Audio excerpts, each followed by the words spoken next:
आज अहमदाबाद शहर के गोमतीपुर इलाके में मुस्तफ़ा रज़ा एकेडमी के जानिब से एक एहतजाज का प्रोग्राम रखा गया है, जिसमें महाराष्ट्र के वो राम गिरिराज महाराज तो नहीं कहा जाए, एक गिरिराज नाम का व्यक्ति जो अपनी टीआरडी बढ़ाने के लिए हमारे हुजूर सल्लल्लाहु अलैहि वसल्लम की शान में गुस्ताखी की है और हर मोमिन अपनी जान की कुर्बानी, अपने ईमान की कुर्बानी, अपने बच्चों की कुर्बानी, अपनी दौलत की कुर्बानी हुजूर की शान में देने के लिए तलमदल रहता है। मैं मानता हूँ कि ऐसे लोग जो हमारे हिंदुस्तान के टुकड़े करना चाहते हैं, हिंदुस्तान की जो एकता है, एकता को दूर करना चाहते हैं, मैं मानता हूँ काफ़ी महाराज ऐसे भी हैं जो बहुत ही उनकी बात ऐसी अपनी बात रखकर एकता की बात करते हैं।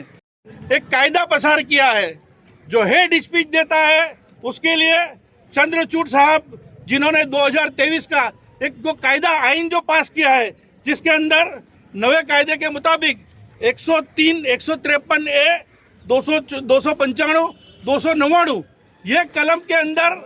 आप जो भी हेड स्पीच देने वाला है उसके सामने एक्शन लिए जाते हैं। वो एक्शन के अनुसंधान में हम सरकार से यही मुआयना कर रहे हैं, हमारे पुलिस महकमे से यही मुआयना कर रहे हैं कि जिस तरह ये कलमे हैं वो कलमे के मातहत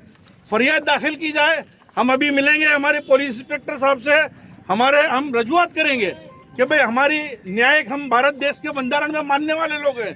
हम ये बात कहेंगे कि वफादारी में दे दी जा गद्दारी नहीं आई, वफादारी में दे दी जा गद्दारी नहीं आई, हमारे खून में अब तक ये बीमारी नहीं आई। हम लोग जो हैं हुजूर की शान में ये बात ये रखना चाहेंगे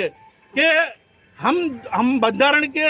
माते चलने वाले लोग हैं। बंधारण के जो भी भारत का आइन है, बंधारण है, कायदा है, उसके मातहत इस महाराज अपने आप को जो कहलाने वाला गिरिराज है, जो महाराष्ट्र के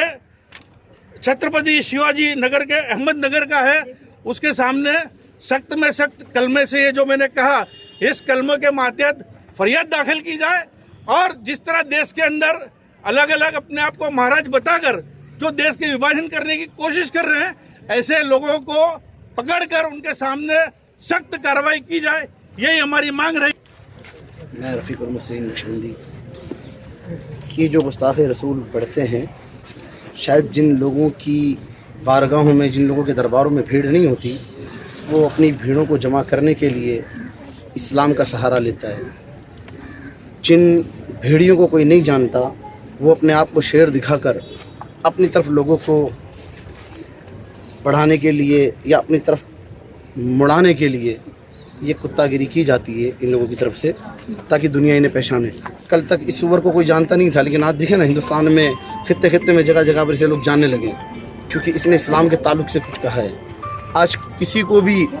अपने आप को फेमस करना होता है तो वो इस्लाम का सहारा ले लेता है। मैं कहता हूँ अगर तुम्हें फेमस ही होना तो इस्लाम क्यों नहीं ले आते, मुसलमान ही बन जाओ, फेमस हो जाओगे कि भाई ये बंदा इस्लाम ले आया है। जहाँ तक के बात हमारे इकबाल भाई ने कही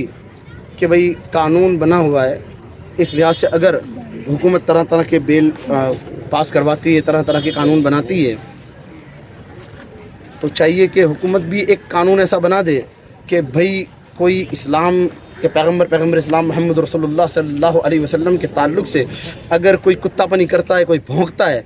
तो उसे कड़ी सज़ा सुनाई जाए, ताकि फिर कोई मुसलमान अपने नबी की मोहब्बत में किसी कमलेश तिवारी जैसे का कत्ल न कर दे, फिर कत्ल होता है तो कहते हैं मुसलमान आतंकवाद है, क्योंकि उस पर कोई कानून लागू नहीं होता। अगर कानून लागू हो जाए तो बेहतर है, ताकि ये भेदभाव ख़त्म हो जाए, ये जो नफ़रतें हैं ये मिट जाए, और ऐसे दरिंदों को, जो ये गिरा हुआ महाराज है, ऐसे दरिंदों को कड़ी से कड़ी सज़ा दी जाए, उन पर बेहतर मुकदमा चलाया जाए, ताकि और जो अवाम है वो ऐसे गुनाह करने से बच जाए। जब सलमान अज़हरी जैसे मौलाना को अगर कोई बात बोलने पर, एक शायरी बोलने पर जब उन्हें अरेस्ट किया जा सकता है और अभी तक उनकी बेल नहीं हुई, तो फिर ऐसे दरिंदे क्यों बाहर है अभी तक? तो इन्हें भी अरेस्ट किया जाए और इन्हें भी बेल न दी जाए।